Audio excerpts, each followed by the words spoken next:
Uncle, Rudrik কাউকে গুলি করেনি। আরে তুমি কি করে জানলে? হ্যাঁ বলো নায়রা, বলো যে তুমি কি করে জানলে যে রুদ্রিক গুলি করেনি? আঙ্কেল, রুদ্রিক আমার সামনে আছে।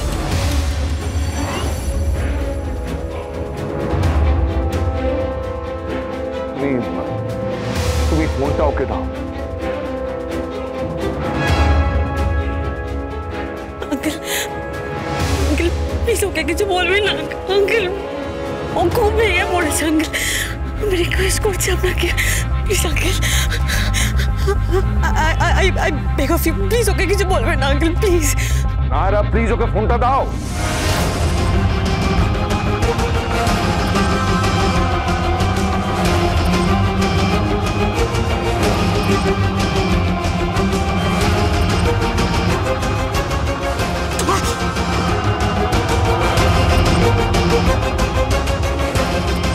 হ্যালো,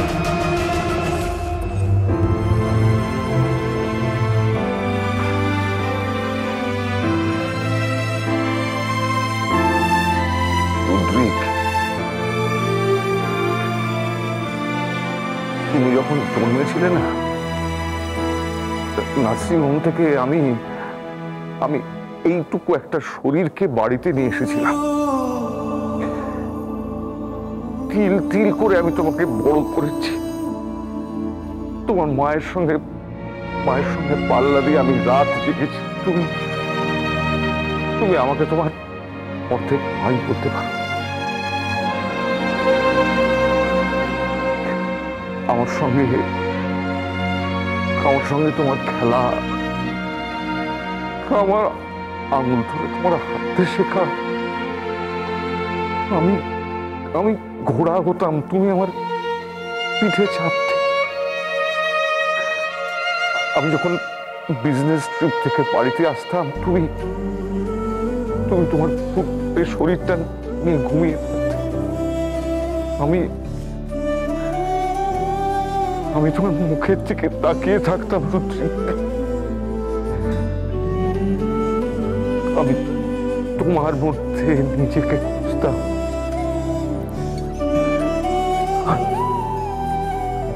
আজ আমি কাকে খুঁজে পেলাম রুদ্রিক? একটা ক্রিমিনালকে। তুমি আমার পিতৃত্বকে ইনসাল্ট করেছো রুদ্রিক, তুমি আমার পিতৃত্বকে ইনসাল্ট করেছো। তুমি জানো না যে কত বড় অপরাধ তুমি করেছো। এর জন্য তোমার পানিশমেন্ট হবে। একটা মেয়ের জীবন তুমি নষ্ট করে দিয়েছো রুদ্রিক। তার জীবন থেকে সবকিছু চলে গেছে, সবকিছু। ড্যাড আমি গুলি করিনি ড্যাড, প্লিজ বিশ্বাস করো, আমি গুলি করিনি বাবা।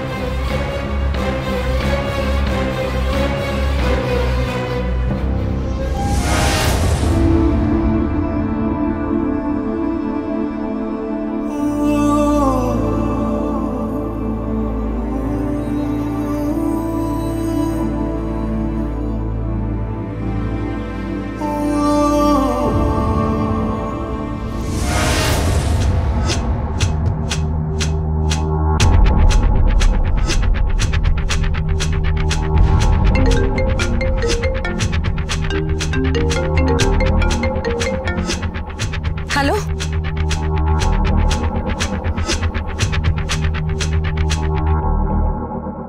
মা, মা রুদ্রিকের খোঁজ পাওয়া গেছে। মা, আমার ছেলের খোঁজ পাওয়া গেছে? ও ঠিক আছে তো? হ্যাঁ ঠিক আছে, ও নায়রার সঙ্গে আছে। যাক বাবা, তাহলে ঠিক লোকের সঙ্গে আছে। ওরা কোথায় আছে? জায়গাটার নাম কিছু বললো? না মাসিমণি, সেসব কিছু বলেনি। রুদ্রিক এখন বাড়িতে ফিরবে না? কিন্তু ও বাড়িতে ফিরলে রিস্ক হয়ে যাবে। রিস্ক হবে কেন? হ্যাঁ একদমই তাই, কোহেলি একদম ঠিক কথা বলেছে। এই বাড়িতে এলে যে কোনো মুহূর্তে রুদ্রিককে পুলিশ খুঁজতে আসতে পারে। হ্যাঁ রে কেকা, রুদ্রিককে কি পুলিশ অ্যারেস্ট করতে পারে? আমি জানি না মা, আমার মাথায় এখন কিচ্ছু আসছে না, আমি কিচ্ছু বুঝতে পারছি না। বাবা তো ওই তিথিদের ওখানে গেল, তারপর কাকাইও গেল, কিন্তু এখনো পর্যন্ত কোনো খবর তো এলো না। ওখানে যদি কোনো বড় বিপদ হয়? বিপদ তো একের পর এক চলছেই। আর এই সব বিপদের জন্য একমাত্র দায়ী হচ্ছে রুদ্রিক। ওর কি এতটুকু সেন্স নেই যে ও বড় হয়েছে? থাক, ওকে নিয়ে এখন আর কোনো সমালোচনা করতে হবে না। মা কি বলছো তুমি? ও তো ঠিকই বলছে। এখন এখন আসলে আমাদের উপায় বার করতে হবে এখনই। আমি বলি কি, কালকে কোর্টে মুভ কর। কালকে কোর্টে মুভ করে রুদ্রিকের জন্য একটা অ্যান্টিসিপেটরি বেল পে করো। তারপর কেসটাকে সাজিয়ে, মানে টাকা খাইয়ে কেসটাকে সাজিয়ে। থামলে কেন? তারপর কি বলো? মা বলো না, কি করতে হবে? থামলে কেন? বলো বলো না কি হয়েছে, কি বলতে চাইছিলে বলো। নায়রার সাথে রুদ্রিকের বিয়েটা দিয়ে দাও। বিয়ে এখন? তোমার কি মাথা খারাপ হয়েছে?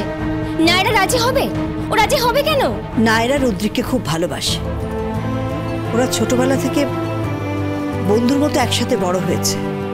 একসাথে বড় হওয়ার সাথে সাথে আমার মনে হয় নায়রা রুদ্রিককে খুব ভালোবেসে ফেলেছে। একদম ঠিক কথা, ঠিক বলেছো তুমি, আমারও এটাই মনে হয়। নায়রাও চায় রুদ্রিকের স্ত্রী হতে। এই বাড়ির দরজায় ওকে বরণ করা হবে। মাসিমণি ওকে নিজে হাতে এ বাড়ির পুত্রবধূ হিসেবে বরণ করে ঘরে তুলবে।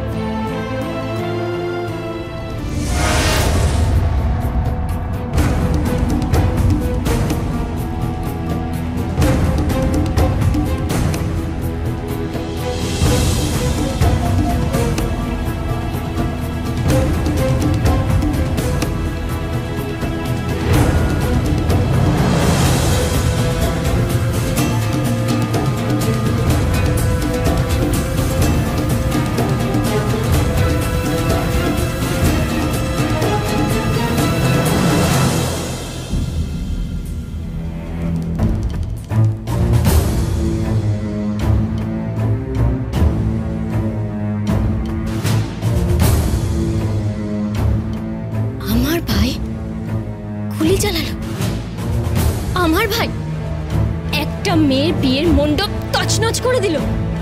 আমার ভাই? এ কোন ভাই? এই ভাইকে তো আমরা চিনি না। এই ভাইকে তো আমরা চিনি না।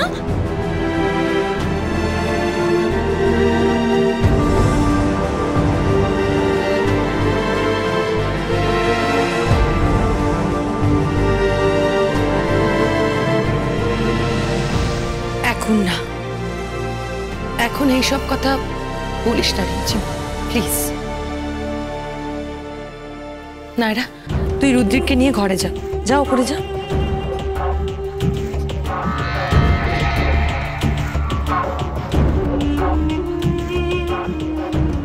আরে এটার কি কোনো প্রয়োজন ছিল?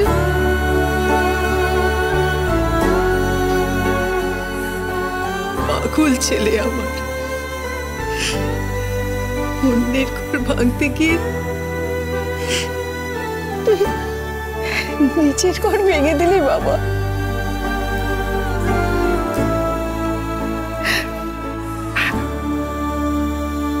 ওকে কেউ বকবে না, ওকে কেউ কিছু বলবে না।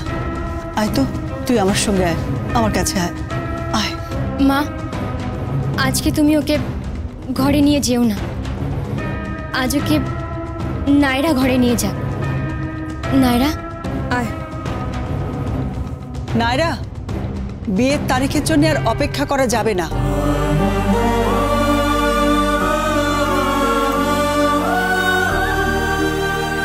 হ্যাঁ, আমারও কিন্তু তাই মনে হয়। একদমই তাই। রুদ্রিককে এমন বাঁধনে বাঁধতে হবে যাতে সেই বাঁধন কখনো না আলগা হয়। সেই বাঁধনে বাঁধতে পারিস একমাত্র তুই নায়রা।